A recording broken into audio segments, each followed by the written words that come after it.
everyone, to another smashing edition of the Weekly Bros podcast. I am Matthew from Miscellaneous Debris. I am joined once again by my brother from my only mother, RD. How you doing, sir? What's going on? What's up, Matt? Thanks for having me back again. The Shining. So The Shining came out in May of 1980, May 23rd to be exact, with a budget of $19 million and gross $44 million back in 1980. If you want to talk about that in today's numbers, that budget would have been $57 million and only would have made $140 million. So again, not a huge blockbuster as we think of them now, when Infinity War is raking in, $1 billion domestically. Yeah. One of Stanley Kubrick's classics, one of Stephen King's well-received novels. I know you're a big Stephen King fan, Rick. Yeah. Did you read The Shining? I did read The Shining, yes. Yeah, it was like 30 years ago, but yeah, I read The Shining. Any memories of reading the book as compared to watching the movie? Honestly, no. I know about, Stephen King did not like the movie. He was not a fan of the way the movie was shot and how they took liberties with the book. But. Yeah, so I thought a couple interesting points from Stanley Kubrick and from Stephen King. So Kubrick rewrote the entire screenplay from what Stephen King had done because he felt that Stephen King's writing and I'm quoting here, was weak. Stephen King, the master of horror novelization, his writing was weak. Just doesn't make sense to me, but anyway. So Stephen King automatically didn't like the movie because he did not want Jack Nicholson playing the part of Jack Torrance. And the reason he didn't want Nicholson in it was because King envisioned Jack as like the everyman, like you just look at this dude and he's like, oh yeah, he washed my car 3 weeks ago. And Kubrick wanted him because he was easily recognizable as being insane, which goes against what Stephen King wanted, because Stephen King felt, if the audience already thinks he's insane, then his descent into madness and his downfall and that tragedy is wasted. You've only got, I agree with Kubrick.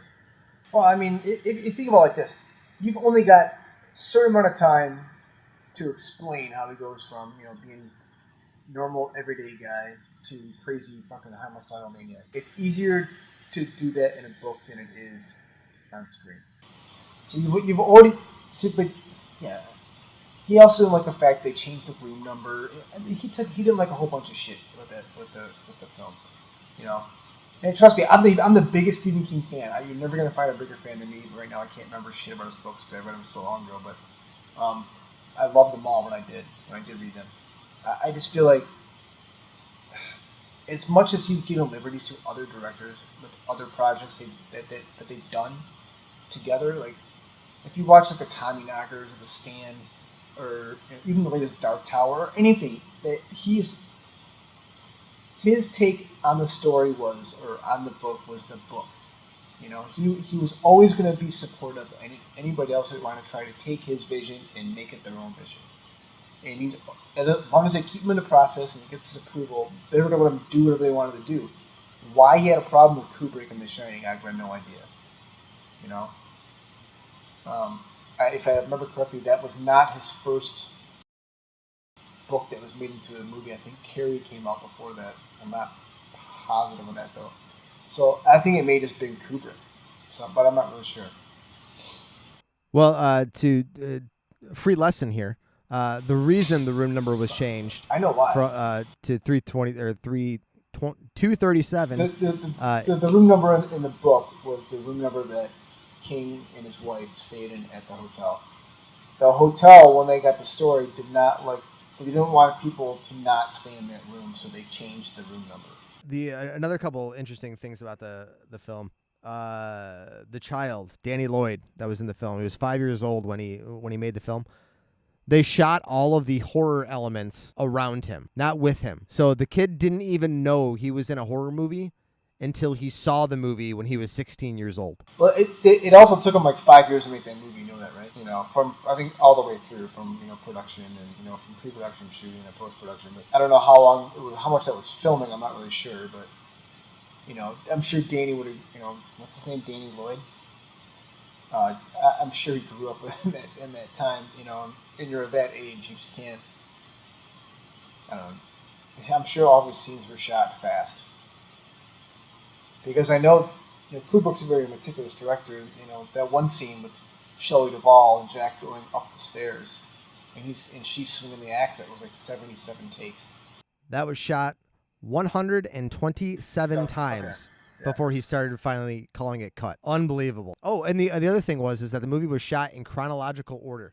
Yeah, which I've never heard of being done in any film ever. Yeah, that's pretty fucked up. But the interior shots, which were done at L Street Studios in England, the lights were so bright and hot in order to get the look of the sun's reflection of the snow that it burned down the set. Nice. So they eventually rebuilt the set with higher ceilings, but the set was then reused for Raiders of the Lost Ark scene of the Well of Souls. Oh, okay. How do you like them apples, huh? There you go. Cool. Kubrick has a real sense of cinematography. So the shots in the hotel really, it's like a reverse psychology when it comes to claustrophobia, because the hotel is very, very open. Gives you a real sense of the isolation that Jack Nicholson and Shelley Duvall and Danny Lloyd, for that matter, felt when they're going through that hotel. It's whenever you see a person in the shot, it's only one person in a very, very large cavernous space.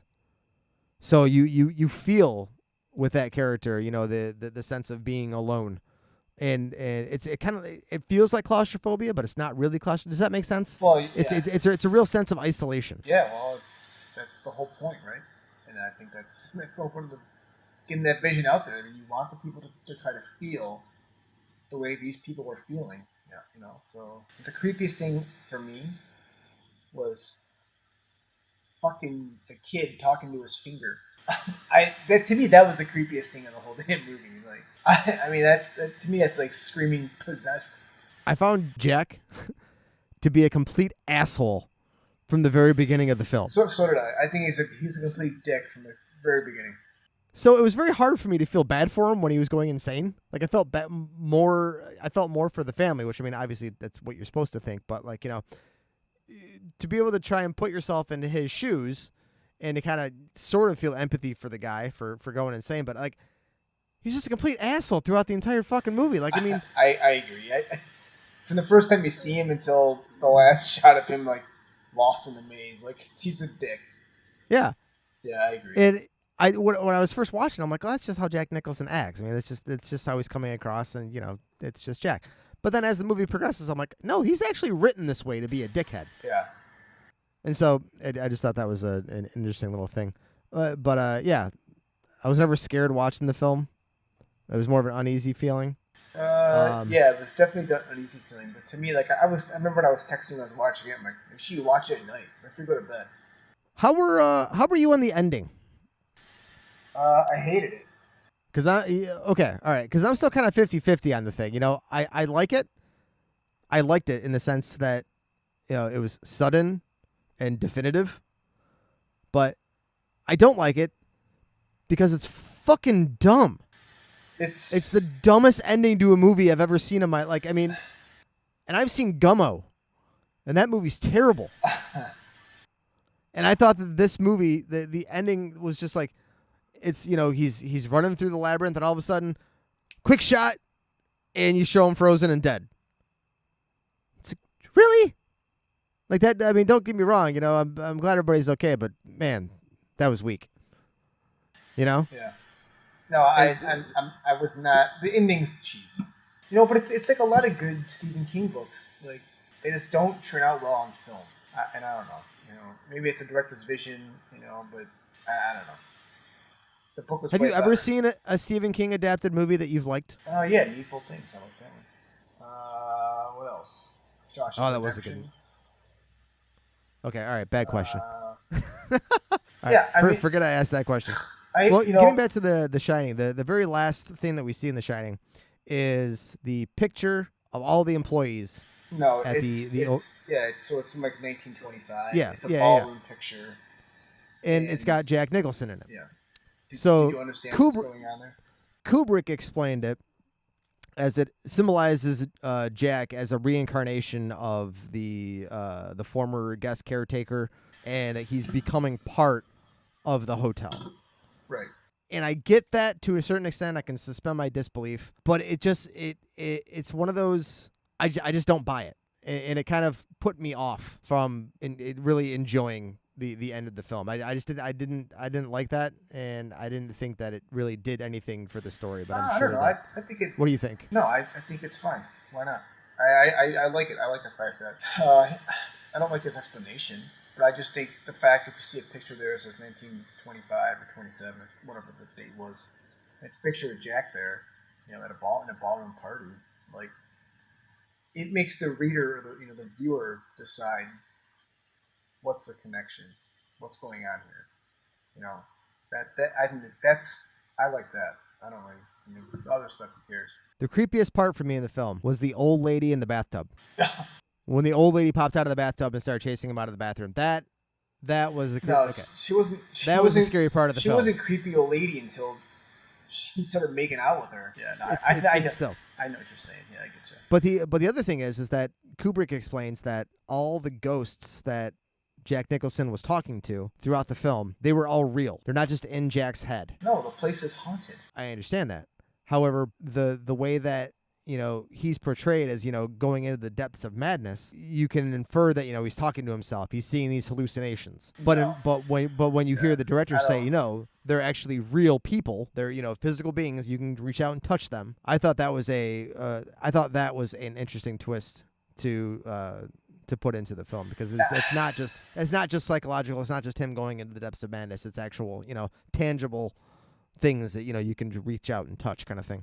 I mean, yeah, I guess I like it. If they're real people, it's even better. I mean, the place is haunted. It's supposed to be haunted, so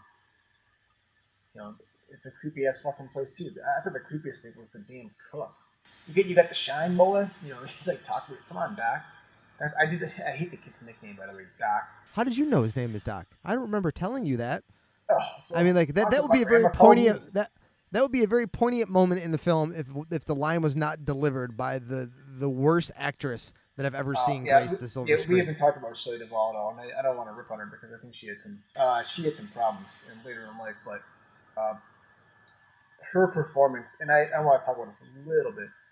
It's so over the top and so campy, but Kubrick wanted it to be that way, and he purposely had the crew ignore her and not talk to her on set, so that she would feel isolated and alone and be even more wacky on purpose. So, I mean, it's one of those crazy directing tactics, but damn, dude.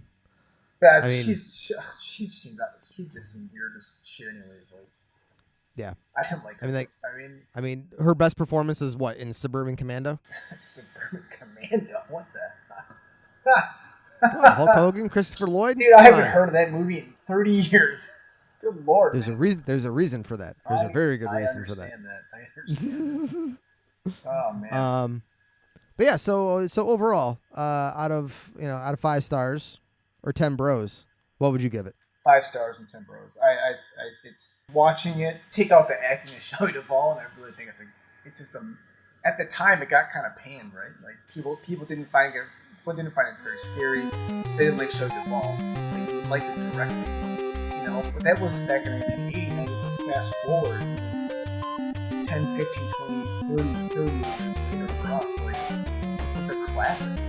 And don't forget that you can reach us on the Twitters at Rock in the D, or at Miscellaneous Debris with 2 underscores, or at The Weekly Bros. Thank you everybody for listening. Keep on living that dream, and we'll talk to you soon.